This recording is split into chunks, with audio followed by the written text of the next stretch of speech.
I'm Lydia. Hi, I'm Gaia. Hi, I'm Erin. Hi, I'm Rose. Hi, I'm Naemi. So this was due to be a live stream this evening, but unfortunately due to technical difficulties, we're having to pre-record this and upload it later. So we'll be demonstrating a series of workshops showing some of the making activities in our projects. So we hope you enjoy.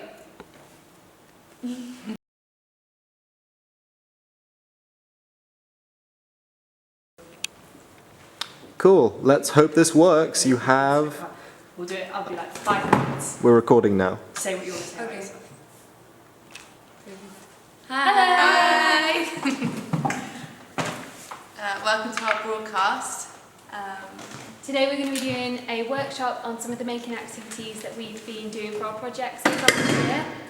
So we're going to kick it off with some crepe paper flower making, I think. These are what I made in my project, which is titled Mrs. Mum, and they are crepe paper flowers that were made by the factory women. Louder, please. Sorry. They are the crepe paper flowers that are made by the factory women to go onto the carnival floats. And they were made in all different colours, and they would be made kind of in the evenings and weekends between working to decorate the floats. So I'm just going to demonstrate today how to make one. So if you all take a colour, or two colours. Oh, sure, as long as I get that blue. That's a lovely little bit of blue. How much? Take like a whole section, yeah. Like the whole thing, like Yeah. that. Go on. You just take away that. Sorry. Take two colours. Oh, okay. Yeah, it works best. I'm sorry, Erin. No, go for I'm it. kind of liking that pink. This pink? No. It's probably a sign as we all want our own like favourite colours though. Oh yeah. Okay. I'll go with that. Oh, you got it. Okay. So what you want to do is fold out your piece of crepe paper, and then basically you want to make kind of 6 layers of square paper. So what I usually do is kind of like fold it inwards like that. No, I don't. Fold it inwards like that. Oh, right, okay. A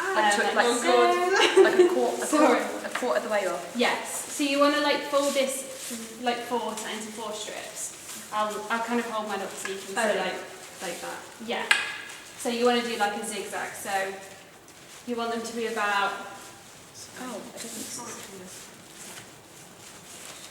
So fold 4 times. Yes. Oh, what is going on? Oh, I see. So.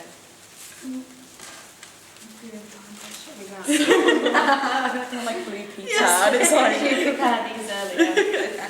So like, Yeah, perfect. They don't need to. slow They down. can be really rough. Just- That's completely fine. just the 4 times. Yeah, that's fine. Sorry. okay. So do that with both pieces. Oh my god, I'm licking yours. 3. 4. Oh, okay. Oh, sorry, if it's more, maybe get it. So just still get, yeah, still does the job.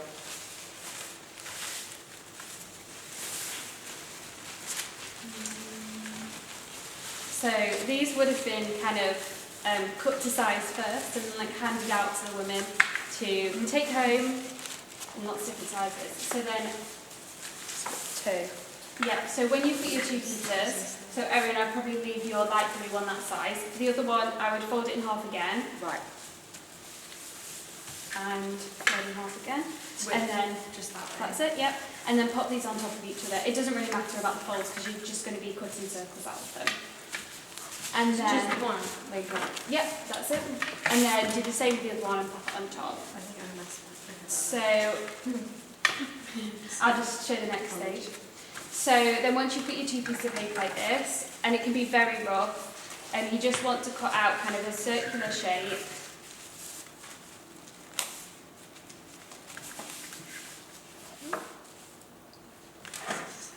I've got the pressure to cut a circle.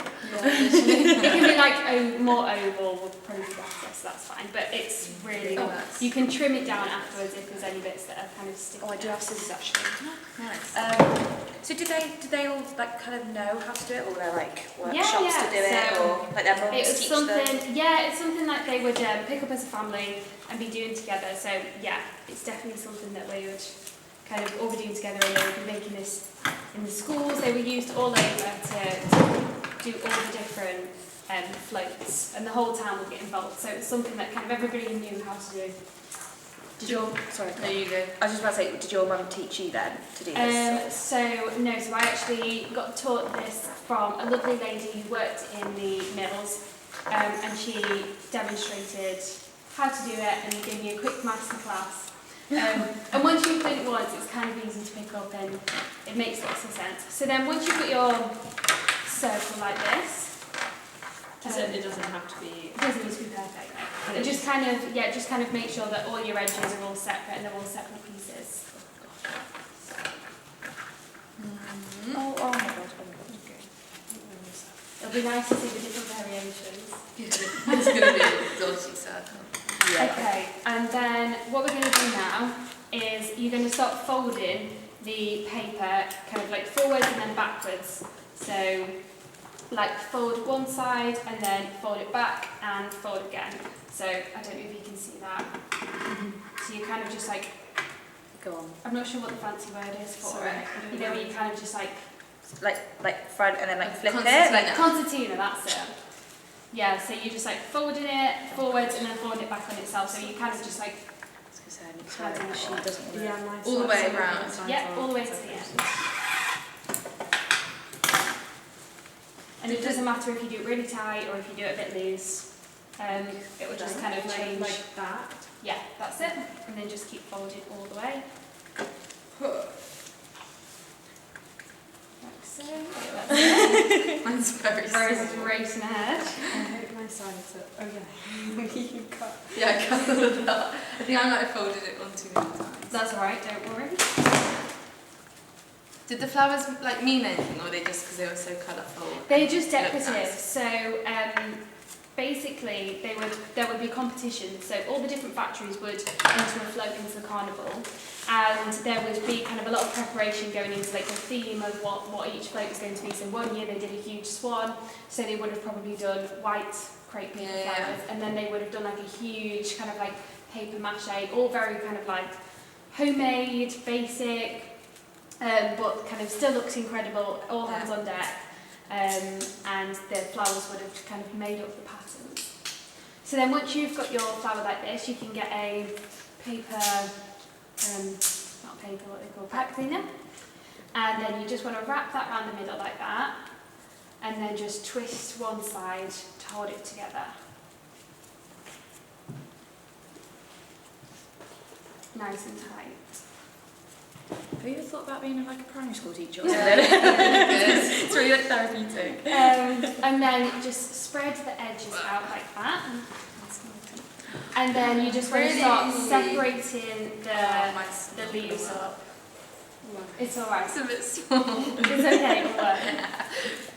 And just be really gentle because they tear so easily. So just kind of like pick the layers. That's it, just pick the layers apart and kind of split them.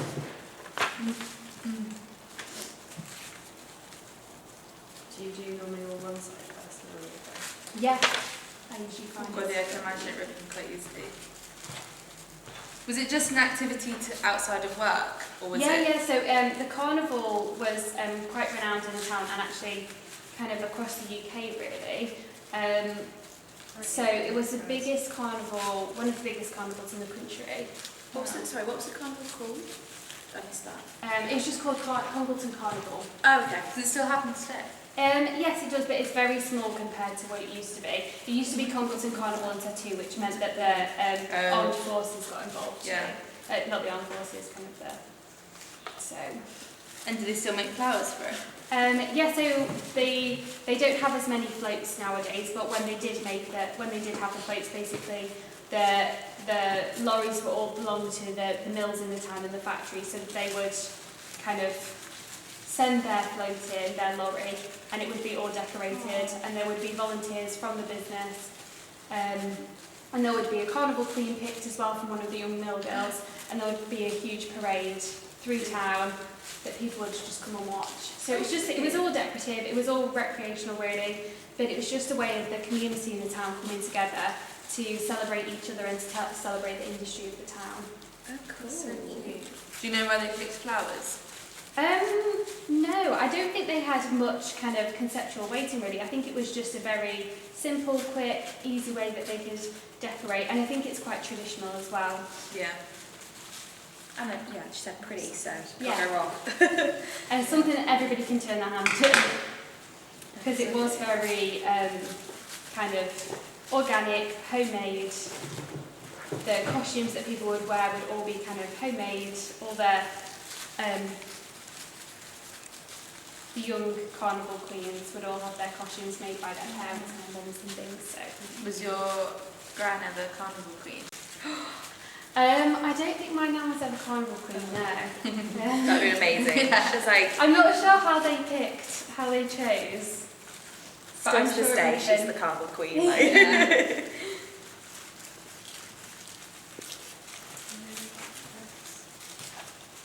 I feel like mine looks cool, but not like a flower. No, that looks really good. I think I Mine maybe was did a all couple too many layers on mine. Yeah, same. I Mine forgot was to- tight. I didn't separate all my layers. I've got no nails.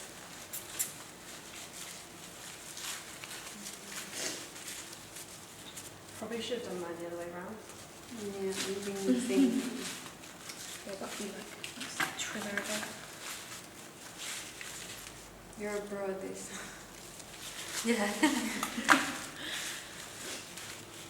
They are really pretty. How many of these have you done? I've lost count. I've made quite a lot. I would have really liked to have done a workshop out in the community with some of the ladies from who had worked in the mills originally, but kind of with COVID and everything going on at the moment, hasn't quite been the case. But I think that's definitely something for the future. It's really nice to reminisce, and sometimes to make as well as talk is a really nice opportunity to kind of, so that's kind of a very thick and full one. But they can be, they can be kind of thinner or thicker, or would really depend on what they were being used to decorate or to make, and that's the same for the colours as well. Do the mills still exist? Yeah, so what are they used for now? some of them have been converted into kind of like residential housing or other kind of buildings, so they're very much still present in the landscape of the town, but there's only a handful that's still functioning as mills and textile factories.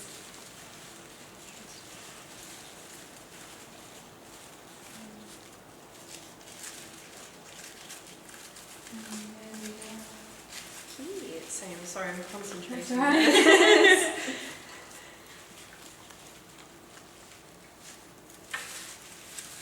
Okay, so what happens to push it together? Yeah, Oh, I missed that part.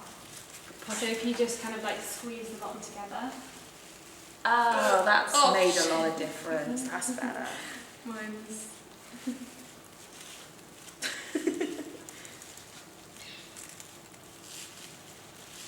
I think yours might just be a little bit too tight around the sun.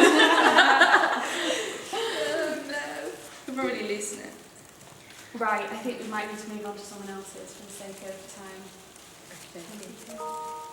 But thank you guys, it's been really nice to show you one of my making activities. Yeah, thank Lovely. you. Thank you. I'll see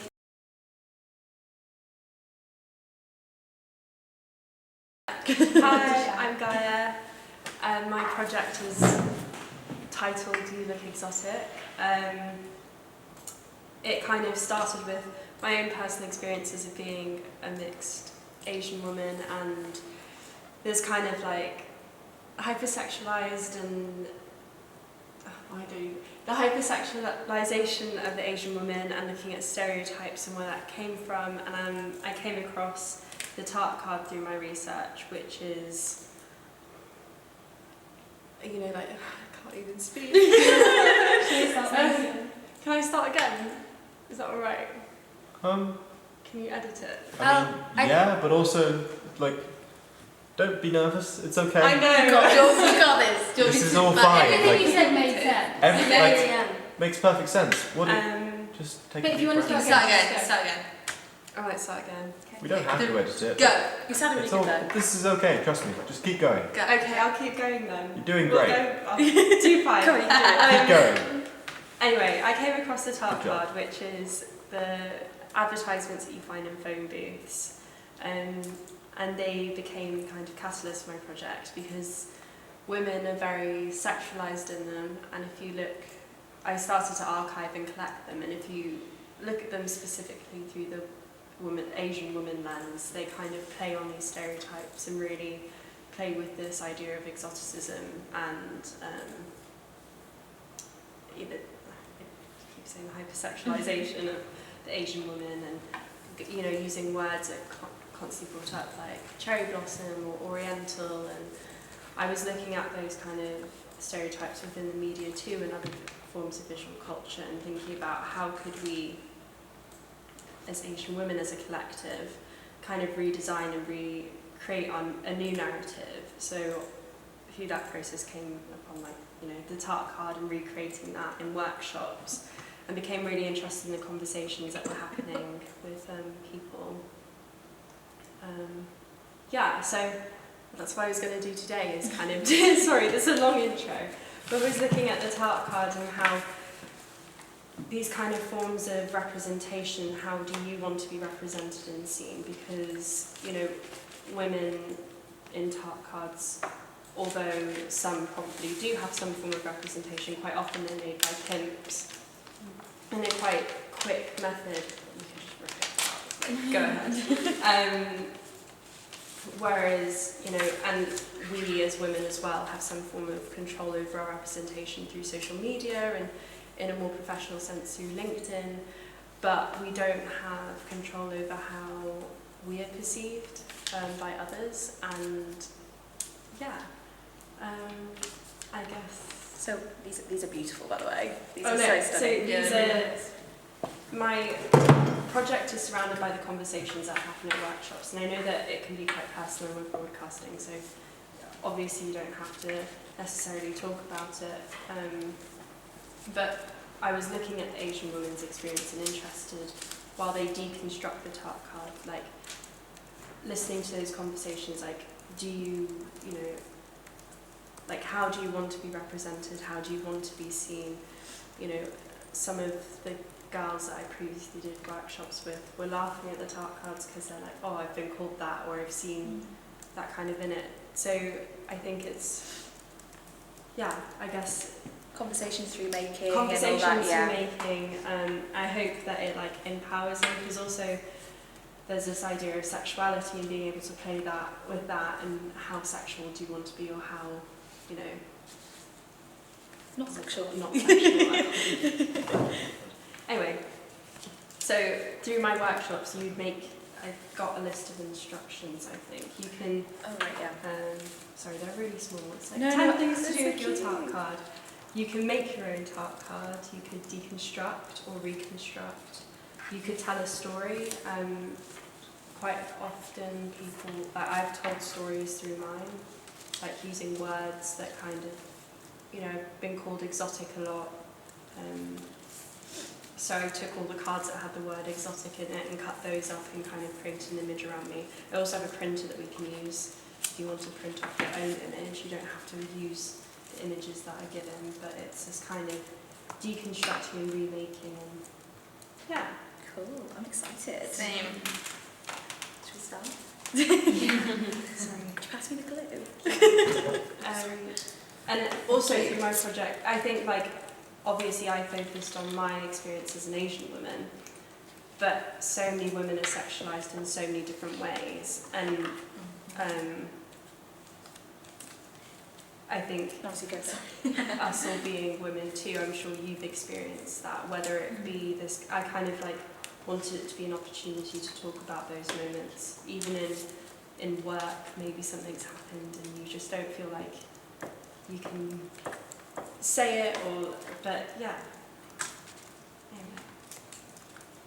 It's so Cool. interesting. As I say, it's kind of even, I get your project's obviously very Asian centric, which obviously, with the tart cards and everything, but talking about just women in general as well, you can kind of break that out in, as you said, like we all have these experiences. Obviously, we can't understand cultural experiences, I suppose, But I guess you have, everyone has, it's very different. I guess within the workshops too, each one, I hope, I've only done one or two, but I hope that they'll have different central themes. So one might be around dating and relationships, which I feel everyone can relate to. And obviously, not obviously, but the cards I've used here today are from my my collection of Asian tarot cards, but I do have a collection that extends beyond that. So if I did open it up to more people, which I hope to do, I can include those as well. Yeah. But Can I print this? yeah, you can print this. I've got the app. Sorry, you might have to. Can No, it's not a really embarrassing picture. No, Should I add it to you? More yeah, more you embarrassing add about that it. and then we can print it. Do you want to edit this in one person? I was in the live stream, right? I was going to do a non-sexual one, but there's If not you enough just- words to not do that.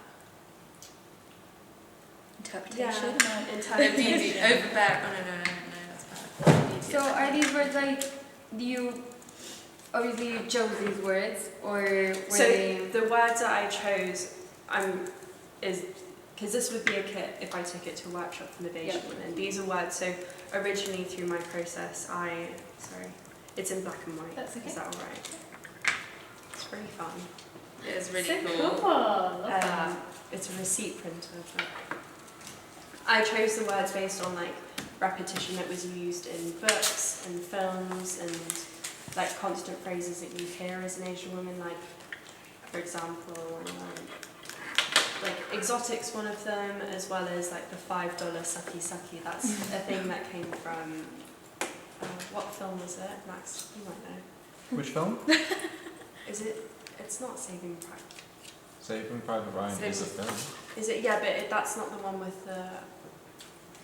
Is it Stanley Kubrick? Is it that film? I don't think he did that film. No, is I'm it? really bad at films. Oh no, Full Metal Jacket. I'm wrong. Sorry, completely wrong. But that's where it came from. And even if you see it, I did a timeline of the representation of an Asian woman from 1922 up till 2021, and the actual roles don't change much.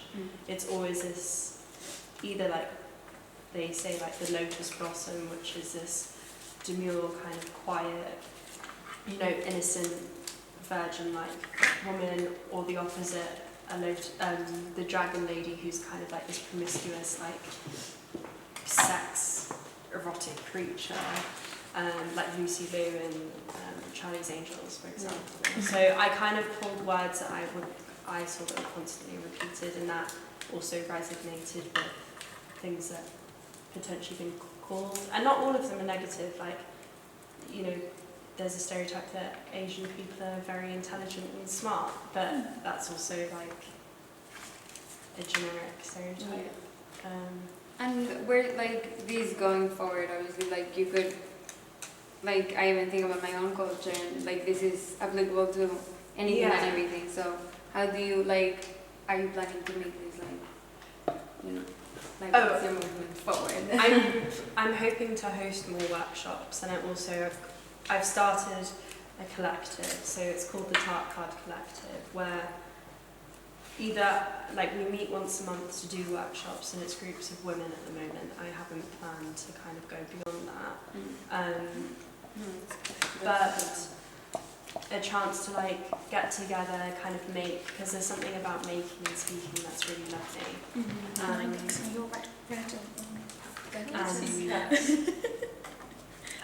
Have kind of conversations, but also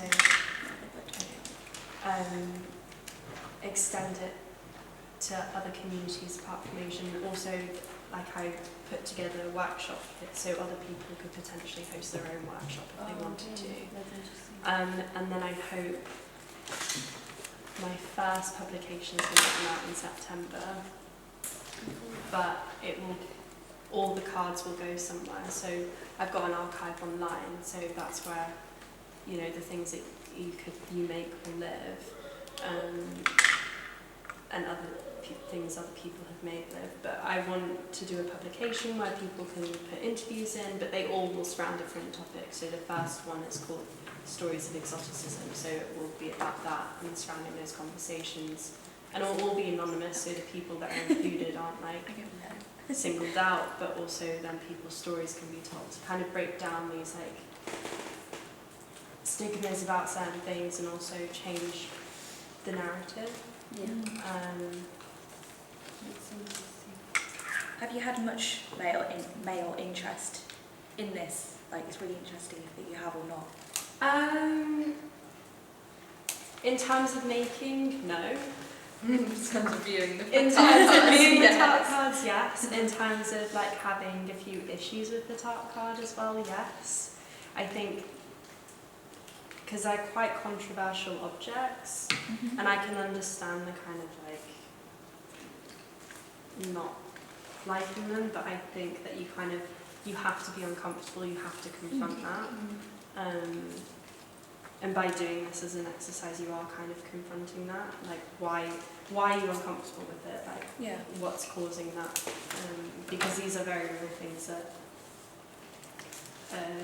the discussions that happen, they're very real things that have said about people, you know, the way women are viewed. You know, women are sexualised all the time, they are viewed in this kind of light. Yeah. It feels quite empowering, actually. I thought that when I've done ones previous to this. Yeah. But I think that's maybe because I'm in a privileged position to do that, maybe.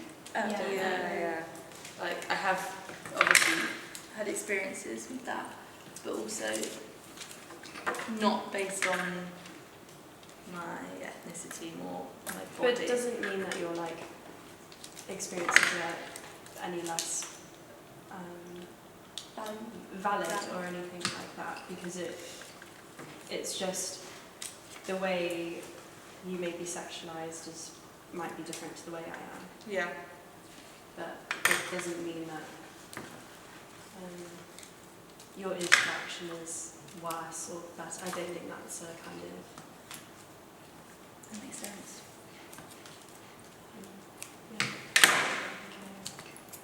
I think I really enjoyed when I started experimenting was just playing with the, you know, like, how could I make something sexy? That was really fun, trying to like turn myself into this sex object, and then how could I make myself kind of very innocent and sweet and not do that?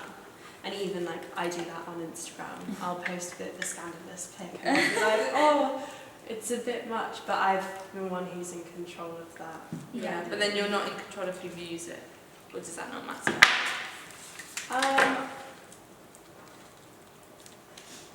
I don't think that matters because it's me that's put it out there. If I didn't want to put it out there, I wouldn't. Also, you've got like private Instagrams and stuff. Anyway. Oh yeah, it all goes on private.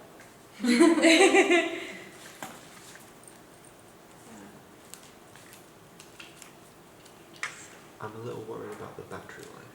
No, about the storage. So, you can stop.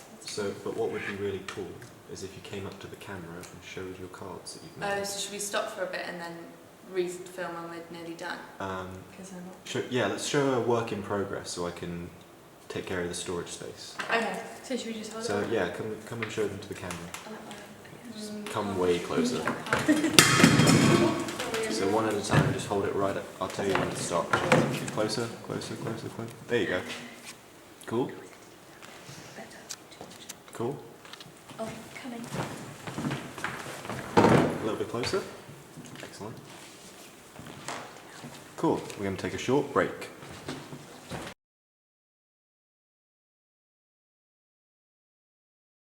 I mean, I could change Okay, between you're on camera. colours, but I think I'm just gonna like pretend this is like. Let's like see it in action. It's literally just. It's just like.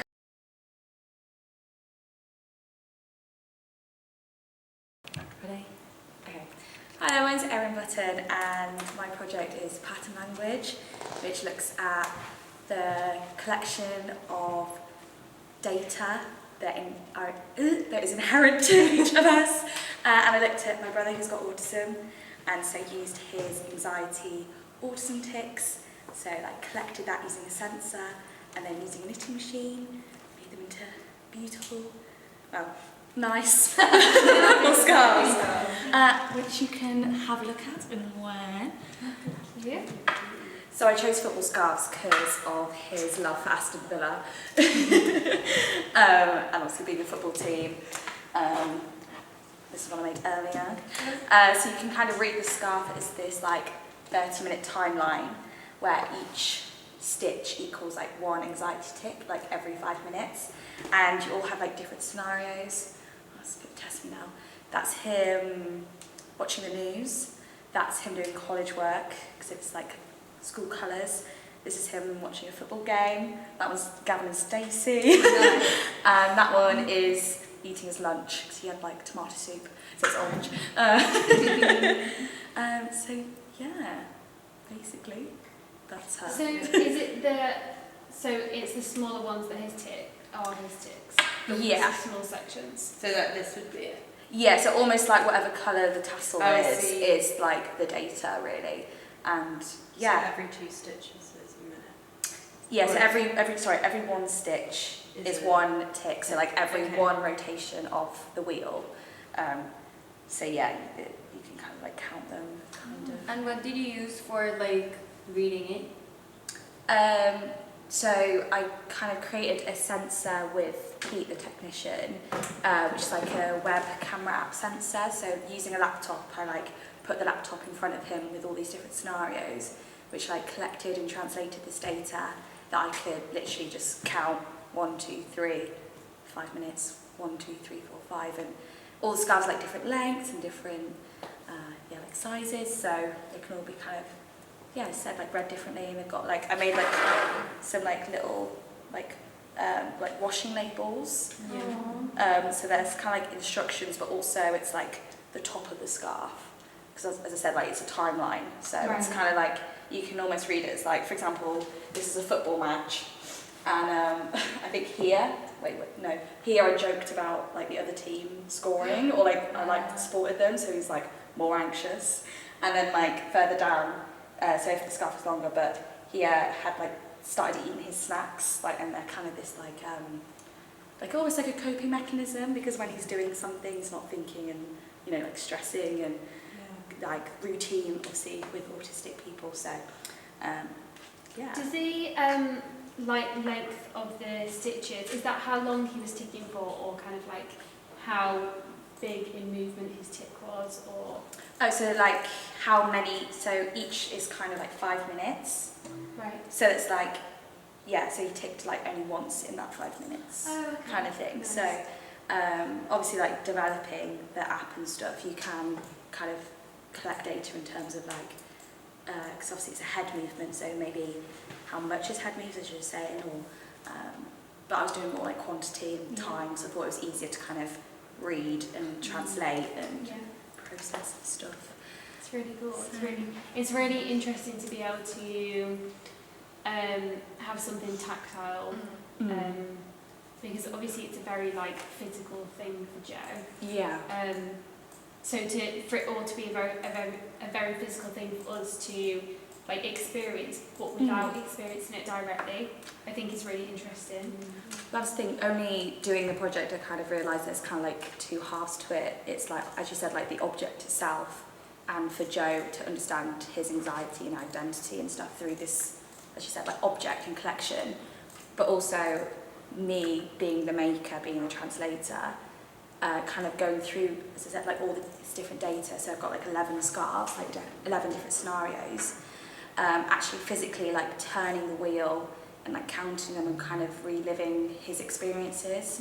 And like, for example, the longest one is EastEnders, which is his like religion, like he loves it every night, but it was the longest scarf, and I was kind of there, I was thinking, he loves this show, like why is it so long, and why, like, you know, this is where the most ticks are happening. And then it's like kind of analysing it to like understand that, you know, the social constructs. So obviously with his autism he finds it more difficult to understand, you know, things like character arcs and things like that, and stuff like social things.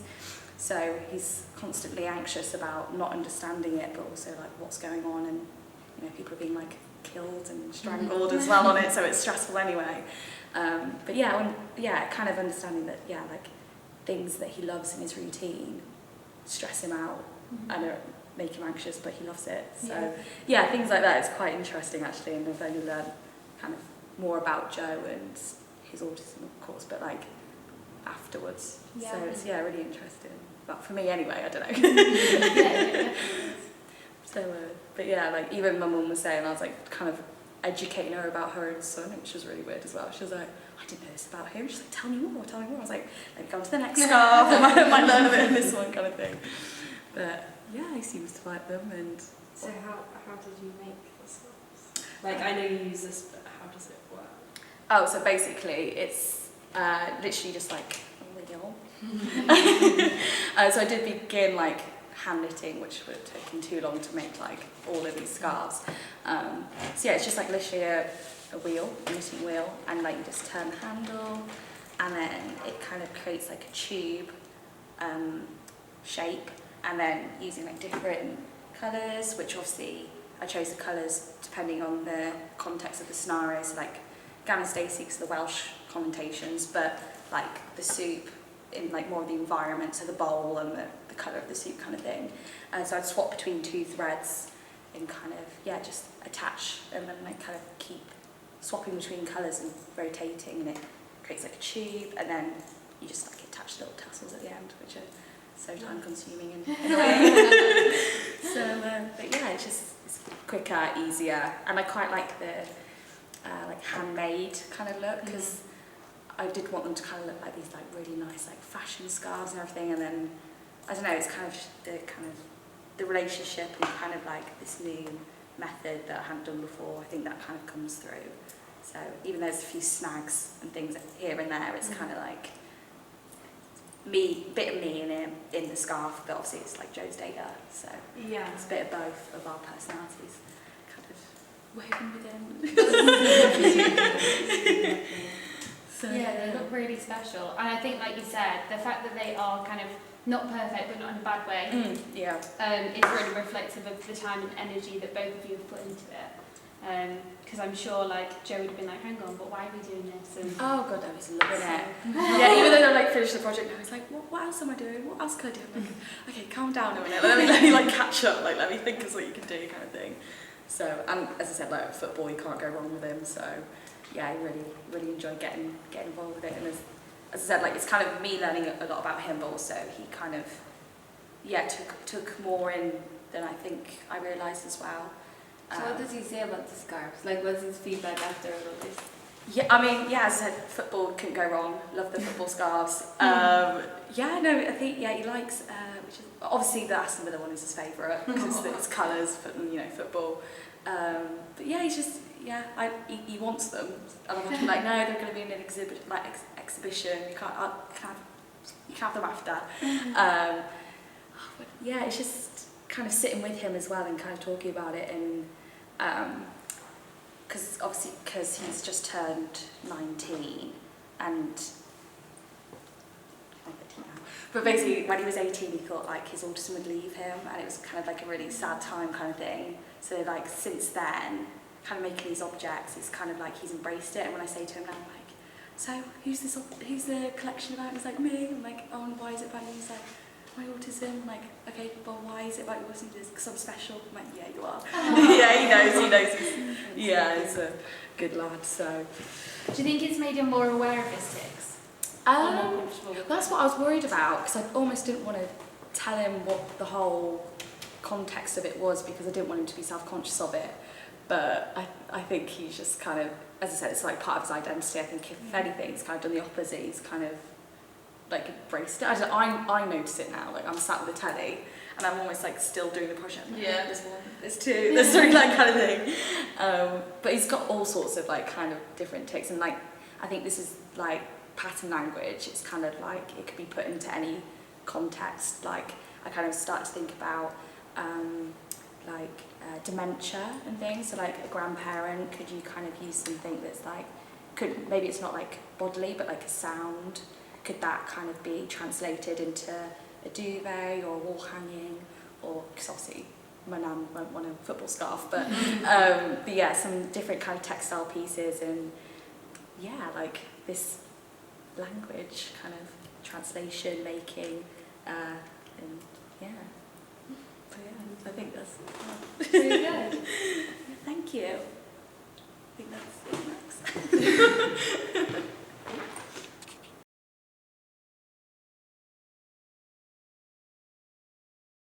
Do you want to get your pots on before? I can do it while speaking. That's fine. Okay, so my project kind of lies in... Who are you? Oh, sorry. I'm Rose. My project is called An Alternative Colour Study. There's two parts to it, the making of khaki and a new matter, but I'll focus on the making of khaki because it kind of lied in this collaboration between other people for it to progress, so to have you guys doing it makes sense. And it began with me witnessing colour changes around me, and I used Play-Doh as a material where I had the most control because I could watch the colours changing in my hands compared to like upholstery changing colour through fading or bricks changing colour through like rain and the weather. And I kind of realised that the default state of Play-Doh is this shade that lies on the spectrum of khaki, which I think we're probably all aware of from when we were children and mixed, and our parents would get angry when it changed into like this unusable colour. But this idea of the subjectivity of the colour came about because I realised the Google definition kind of crosses between like brown, green, yellow. And I initially asked my flatmates to make it, and then was intrigued how all the colours differed, so I sent out 14 Play-Doh samples to people and mapped out their mixing to kind of understand where they went, why they did that, and then came out with this khaki sample and then compared them. That's kind of where I'm at. So now I'll get you guys to make a khaki. These are the instructions I sent out to people in letters, and it doesn't include the colour, just a black and white image, but it does have the Google definition, so I'll give you all one if you want to read it. Thank you. And Gaia's already done it before, but in February, so I think you and me will both have an influence over the colour because I've now witnessed everyone else's colours, whereas the first one I did would have been kind of the most important, but now it's changed with the project, and so might yours have. I do have the books, but maybe I won't show you them because they have everyone's khaki in, and I want to see what your colours are before we do it. So I'll get the colours out. Have you had anyone that's like colourblind do it? Only because like we could have got like a bright red or something. But I would be interested in what children's khaki would be, because I don't think they would have much of a idea of the colour, and if you're like, what's khaki, and then they turn out to be like, I don't know, a blue or something. Yeah. I'm running low on certain colours because of this, so the dark green, which is probably the most important colour, is a bit low, but we can do some mixing and work in that, and also the beige, what's a fresh pot of brown, nice, and the turquoise. Something better than a fresh pot of then. Yeah, literally. I do have a lot of extras, so I'm going to have to... Smell that in ages. Yeah, it's edible as well. Oh, is it? Yeah, well, because it's a child's play material, they kind of have to make it so it is non-toxic and can be consumed. I think the ingredients are like patented, so you can't recreate it. Oh really? Should we just Yes, I did. So for the sending out, I measured them all so everyone had the same amount, but it doesn't really matter now. a fresh pot of lilac. What you got? So I'm going to take for that green while it's... The turquoise is actually very low, so I'm not even lifting that out. No, my khaki is voted the worst khaki out of our family. It was quite bad. I'll move some down there. So yeah, I'd be interested to know which one you will go for first. It's all greens. That's so boring, So guys. is there like a, you know what khaki is? Like is there a specific... There's no specific khaki. I mean, there's like Pantone have their khaki. Yeah, okay. Yeah. And there's like web colour pages that have their khaki, but even then they come under like 4 different shades, like tan khaki, green khaki. I think in England we're kind of used to army khaki as our like initial kind of go-to khaki because of like army uniforms. And could someone like grab this and be like, yeah, this is it? Yeah, if they were really annoying. Then I'm like, okay. I mean, some people did literally just go beige, brown, green. That's And what I do. that's so fine. Don't do it. It's fine. Which I guess would make sense because that is. Well, maybe How I you should would try add it mixing up. all the colours together because you say that makes I mean, and eventually you'll get a khaki if you mix every single one because If you go too wrong, like... yeah, that's keep that in mind if something bad happens. But yeah. Maybe that's too stagey. Also, you're gonna all be looking at each other, so That's what I'm trying not to yeah, guys. You've done it. when my flatmates did that, I made them not look at each other's sample because it could influence you. It's quite therapeutic I was just to about to say de-stress in it, yeah. It doesn't mix as easy as I remember it mixing. Might be open pots. I could have left them open for a bit. But and also, interestingly, Play-Doh or Hasbro, the company that owns Play-Doh, really in May this year they released an all mixed up pot. So basically they took my project and it's like a pot this big of kind of mixed Play-Doh Like colours. marbles. Yeah, marbled. And like the CEO of Hasbro was like, the colours are meant to be mixed, like have fun with it. Well, what for? Your Like, children. what's... I don't really know. They must have just been. I thought it was an April Fool's thing at first because it was like all mixed Play-Doh, but it Goes wasn't. And Can I just, like- they just were like it's meant to be messy, mix it, and then yeah. There's like one girl on YouTube that I watched. She was like she's like a 10-year-old girl in America who unboxed it and like played with it, and then yeah. I suppose like maybe it gives way to more kids have like more freedom. Yeah, I think so. Or just to be like, Yeah, because we're used to parents being like, don't do that. But as a child, you don't really have rules over colour, and then that would, if you went through that in life, I think people would be more. yeah. Oh, I just got under my nail.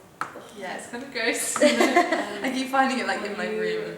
It's gross. You vote the best khaki at the end. Well, no, I wrote a message in the end of the book, sorry, because all my friends keep, like even weeks after they've done it, they'll be like, so who's the best, who's the best? Well, mainly like my friendship group that are boys, because they're all like alpha males that are like, mine's the best. But I wrote at the end like, they're all khaki, really. They all fall onto the spectrum of khaki in some way. Was it like the people you made participate? Like, was it a certain like Like a group? Yeah. Mainly just my circle around me, just for ease. Okay. Because I was thinking if you tell a kid, they probably won't Yeah. even know what that is, you know what I mean? Yeah, it was like, Because khaki can they kind of ranged from, you can have khaki purple, can you? Maybe. So it's anything with a bit green. this is the people that did it. There's There's some designers, a few design students, and then afterwards I like Oh, really? compared the designers that did it. Oh my god, Compared the stop. designers, I think 22-year-olds. It was a bit greener. It's a fun I there's think a lot of I've nailed 22-year-olds. this though. Boys. I think I've got the Girls. best khaki. So there's literally no theme. That's a really cool book. Thank you. Oh, let's see. It was, documentation. That's gorgeous. so then I Maybe also, it's too maybe I'll much. shut the camera. Oh, I think I kind of mapped out the most common first pick, most common last mix. So you can kind of tell that people probably go, oh, it needs a bit more brown. I'll just add a little bit. And then that was the least common colour choice. The pink. Most common. I'll show you the picture. That's everyone's. And then, Mine might be yeah, too there's long. not really any theme. You can't make I it can show you guys the original one because that won't. And that was Okay, the should I worst. compare my original to the one I've done now? Because I think Have you got it? I'm quite close to my khaki. Some people, one of my friends took like 20 minutes, one of them took like 2. Although, So pretty good, I think. although it's I wish you had a white because I feel like it's a Sorry, bit dark. the pearl lilac works quite well to lighten. Is that my original That's khaki? the original khaki. So that's what you began with brown, then went to yellow, then went to green, then went to beige, then went to brown, then went to green. That's quite similar. To be fair, also printing could darken it probably a little bit. Which one's better? That one. Some are so beige, I'll show you these ones because it's Yeah, quite mine. cool. I have a Mine's perception not of really it bad. as like Beige, beige. Yeah. I don't know. It was it's meant to be, the translation is dust and sand. You know those trousers for boys? that are Like khakis. Yeah. Yeah. Yeah. Which I think is quite American. American. no. Their like army uniform is quite tan, I think. Yeah. Whereas ours is quite dark. Like this, I would say is beige, but Yeah. like then That I would say that's a khaki. you know. Yeah, it is. I would say it is too. My friend there was quite tan, and Laura Potter's. Oh no, that's not. I don't know who she is. Laura's is quite beige. Yeah, I and might say so mine is. Did you khakis? Lola's. My manager's. So it's all in my own. Beige. Yeah, so it differs. And I think we all could probably have something to refer back to it to. Like, I think Laura Potter was like, I had this army jacket when I was younger, and that's what she based it on. My dad based it on his curtains. I don't know what you guys based it on. Do you Maybe have it anything looks that like- you're like remembering whilst you're making it? Or no, is like it just school trousers really. for boys, something like that. interesting? I think I might have found my khaki. Nice! I don't know how to do it, I just started mixing So, some. yeah, that's gone a bit I'm brown. surprised it's not greener. I've made 2. I think I I've. kind Yeah, of, me too, I me feel too. like I'm a That's so really, cute! I'm a really dark green kind of person, but I felt like the more I was adding the green, it wasn't making it Yeah. the green I wanted. So I Okay. think I'm happy with that. Nice. Should I hold them up to the camera? Yeah. Oh, let me just. Oh, I'm just gonna do it. It's too late. I can take them up if you want to stay closer. Okay. Lydia's. Naemi's. Okay, which is the most khaki out of Well, those? you pick. Can you take them both up? Yeah. Sorry, I'm just mixing it. They're a lot lighter than my last one. They I are. have to say. Do you think that is influenced by Everyone around. this? Because maybe. Oh, no, it's just gone. Okay, that's gonna have to be it. Okay. I've ruined it now. Is it It's on? gone too green. Okay. Lydia's. Hang on, I'm going to put my phone torch on. Oh, she's embarrassed. Is that better? No, she's green. Ooh. Lydia's. Oh God, can I rest it there? Naomi's. I don't know if I'm showing that very well. There you go. Erin. No, Gaia's. This is very budget. Artistic. Oh, Gaia's too, and Erin's. So I think I do remember eating this though. Yeah. I smell it. There we go. Taste the salt. Khaki. no. Thank you, everyone, for watching this. Thank you.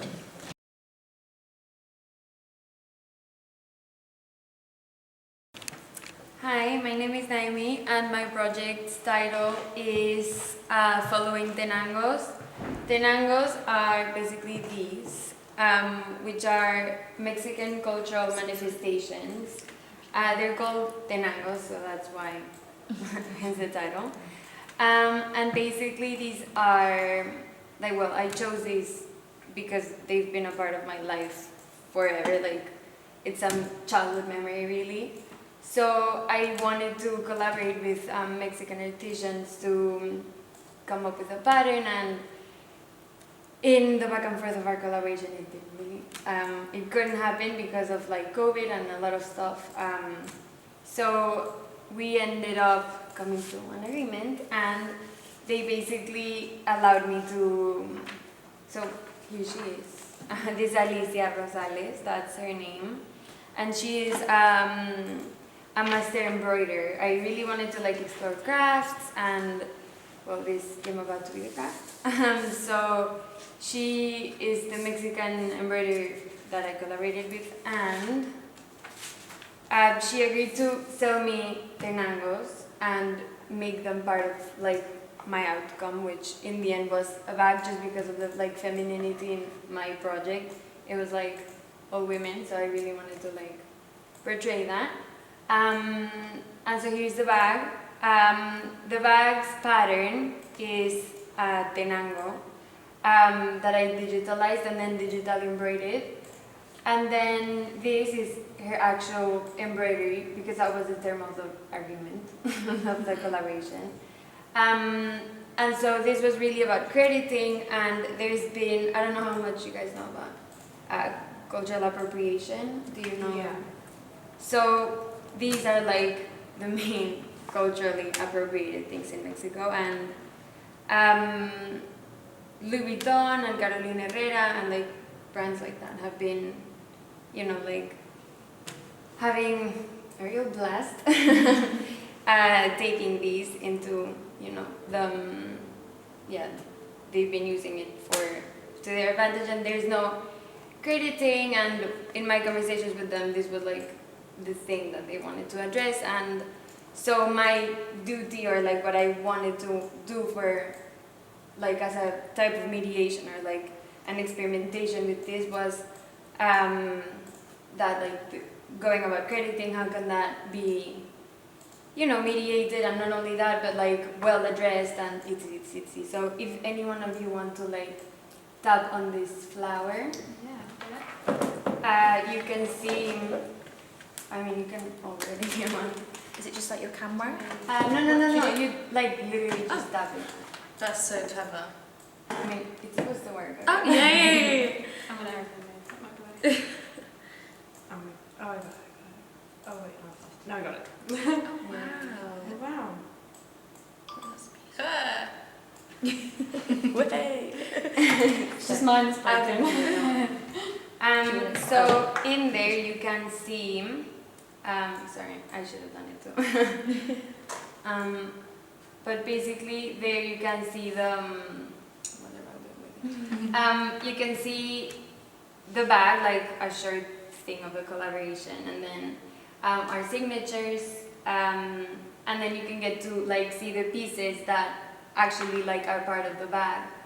And in doing this, it was very important because at the end of the day, all they want really is like for their name to get out there. For like, I took a workshop, which was the activity, but well, we're short of time, so because in doing this, like this, you see it and it's like, oh, it's so nice, whatever, but like then this probably took them a month, you know, or like a couple of weeks, which is like a lot of work. As you probably know from the scars.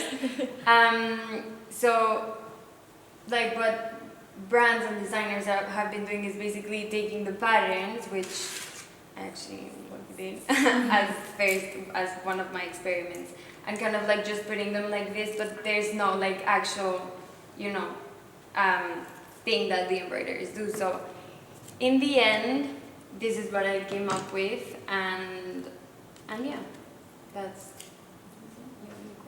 Pretty. Yeah, it's really nice. So were they happy for you to, so I'm guessing they hand embroider. How did they feel about you machine embroidering? I'm sorry, I'm just guessing that's what you did on this. Yeah, that's correct. For one of their main things was for me to embroider, like they kind of told me this type of thing shouldn't really be what's going on. Mm-hmm. Because at the end of the day, it's like a whole thing. It's like about texture, it's about the feel of it, it's about what this cultural manifestation is intended to be, you know? Yeah. So, well, initial plan was to have them like embroider these, but then it wasn't really possible because of time and stuff. So I have actually not been able to show them my project just because they live in Tenangos, which is like kind of a remote place in Mexico. And every so often this embroiderer goes actually to Mexico and is able to have Wi-Fi and connection to like this side of the world, you know. So I tried my best to get, for example, the stitching here is kind of done how they would have done it here. If you can see, like these stuff, like these go like that, but then these go like that. You know what I mean? Yeah. Yeah. In like the, you know, the embroidery or whatever. So I tried to do my best to like replicate it in a sense. But they okayed like my idea, and the only thing was that like there had to be like an embroidery of hers into the actual bag, and so that's in reality the bag was supposed to be much bigger and with much more of these, but because of the embroidery machine and stuff, I just couldn't. It didn't work, so that's that. I think it's really nice that that's something that can be like almost attached and stuff as well, because where people wouldn't take the bag, they may take that as like almost like a decorative or accessory. So it goes further than even the bag maybe would go, which I think is really nice. Yeah, of course, and I also in my video actually I spoke about it like as an applique, which is like meant to be, you know, like stamped into the bag. But I wasn't actually able to like embroider it in time for like, you know, here. So I made the decision to kind of like turning into a charm for that same like thing, that if the feel that you can, you know, grab it and go kind of Yeah, thing. it's really nice. It's beautiful. Like it's absolutely beautifully created, which I think Thank you. captures the essence of like the hand embroidered and really like intricate detail. You've managed to get that with the bag, which I think is really beautiful, and probably kind of where they wanted you to stay with the like really kind of physical and embroidered nature of everything. Thank you. Yeah, and for me, like it was the whole thing of the project is like I created this passport in the very beginning, which was like a passport for the Tenangos in a way, and then who stamps it. Like it was about the brands that have used it, and like who stamps it. Is it like the designer? Is it like, you know, who in the whole of the network? And then that kind of evolved into a platform, which is now the NFC. And for me, it was more about building into the cultural significance, you know, as well, which I think like that does in the end, like quite nicely. So yeah, it's also about customer and conscience and like how we consume and how we, like our money is kind of a vote towards whatever practice. And in this case, like these people are like really like people with no, you know, economic, well, close to non-economic help from the government. They live in really like poor areas of Mexico. And for example, Alicia is one of the master artisans who has actually kind of gone out her way and like tried, but also there's a lot of like situations that happen for these like designers to be able to do this, which is they don't even have internet. If their designs were to be put anywhere else, they wouldn't even know. Yeah. So it's like this thing with like, yeah, like it's not fair, you know what I mean? So I don't know, it's because it's so close to my heart. Like I feel like I need to do something, and I hope like this does something. It's a really Yeah, lovely it's project. Do they usually exist as, because I watched your live stream earlier and I think they were pieces of art in a cafe, was it? On the wall. Yeah. Do they usually exist as like framed art, or do they, because she's got it on her shirt, do they exist as other products Yeah, too? so if you can see here, for example, this is like a really long table, like center thing. And then there's everything. This is like supposed to be a tablecloth. Yeah. There's actual tablecloth, like long. They can be in shirts, they can be in huipiles, which is my dissertation actually spoke about those. And they're like traditional Mexican shirts. And so yeah, you can find them in even tortilleros, which are like for the tortillas in Mexico, because they're like part of our lives in the daily, you know. So that's, yeah, you can find them in an array of things, and the purse was just like an elevated thing to kind of like get them to in a respectable manner, as opposed to how it's been done in the past. So yeah. I think there's just such a humane and like soul to it, I think, is how you explain it, almost like the human versus the machine, and like there's so much more that goes beyond that, and it's like you're talking about jobs, lives, like mouth to feeds and stuff. Like I recognise it almost like from a Western point of view, because I've seen that like in IKEA. There's like a really popular cushion, and I'm pretty sure my mom's had it, and it's just the idea of like even just walking around somewhere like IKEA, you can like, there's the Persian rug, like everything, it's all these cultures that they're appropriating, and it's, yeah, opening my eyes to like the back story of it, and just, as I said, like the soul that goes into that.